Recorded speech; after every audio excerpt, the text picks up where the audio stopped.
Le phénomène des revues prédatrices est en plein essor depuis plusieurs années, mais de plus en plus visible dans les sciences de la santé depuis la pandémie de Covid-19.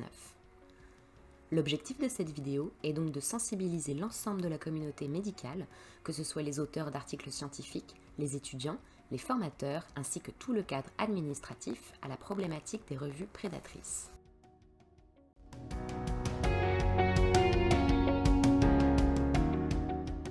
Apparues vers la fin des années 2000, les revues prédatrices se cachent derrière des façades bien dissimulées et sont difficiles à identifier. Avec le temps, certaines revues prédatrices ont tellement bien amélioré leur construction qu'elles sont encore plus trompeuses et ressemblent aux autres revues légitimes. Afin de mieux les cerner, une définition a été proposée par un groupe international d'experts.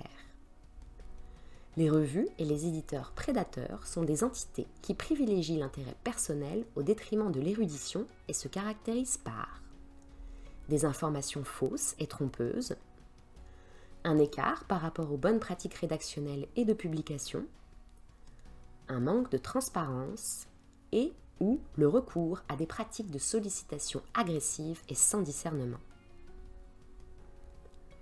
La question qui se pose alors est: comment ces revues prédatrices contactent-elles les auteurs ?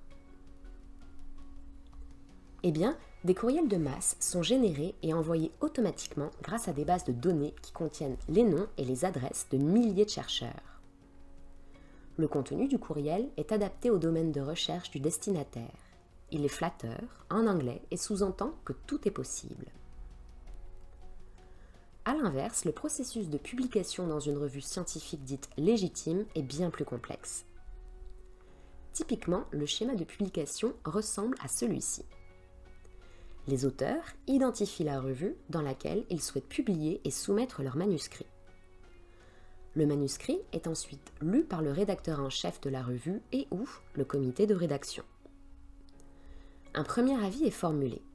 S'il est positif, le manuscrit est envoyé pour une analyse plus approfondie à des relecteurs externes qui disposent d'une expertise sur le sujet. Cette étape est appelée processus de révision par les pairs. Les relecteurs soumettent ensuite leurs conclusions au comité de rédaction. À ce stade, le journal peut décider de rejeter le manuscrit, demander aux auteurs d'effectuer des révisions ou accepter la publication telle qu'elle. Il faut savoir que de nombreux échanges peuvent avoir lieu entre le comité de rédaction, les relecteurs et les auteurs.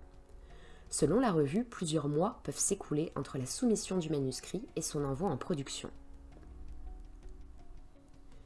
Pour ce qui est des revues prédatrices, elles prétendent fonctionner comme les revues légitimes, mais c'est faux.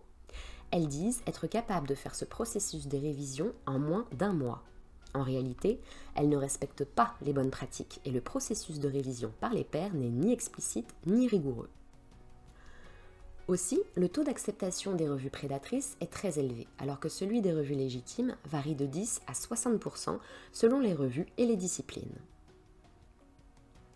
Voici un article publié dans une revue prédatrice. Ici, les auteurs ont payé 200 € et comme on peut le voir, le processus de publication a été très rapide. L'article a été reçu le 3 février, accepté le 23 février et publié le 26 février de la même année.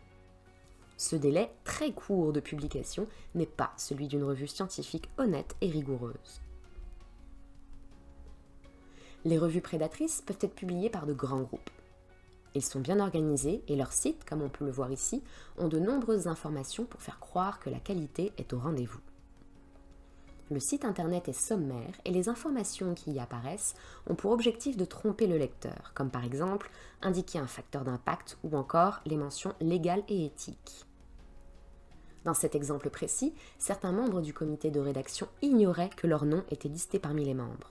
Et oui, des noms, des photos, voire des CV de chercheurs sont utilisés sans consentement pour montrer que des experts connus collaborent. Vous l'aurez compris, ce n'est pas le cas. Pour conclure cette première capsule, sachez qu'il existe des éléments qui peuvent rapidement vous alerter qu'il s'agit d'une revue prédatrice, comme leur mode de communication, les délais proposés pour la publication ou encore le manque de transparence dans leur démarche. En cas de doute, n'hésitez pas à consulter les ressources disponibles dans votre université ainsi que les bibliothécaires disciplinaires qui sauront vous aider et vous diriger vers des outils afin d'évaluer ces revues. Enfin, n'oubliez pas que publier un article scientifique demande du temps pour bien l'écrire, mais aussi pour en faire une bonne évaluation.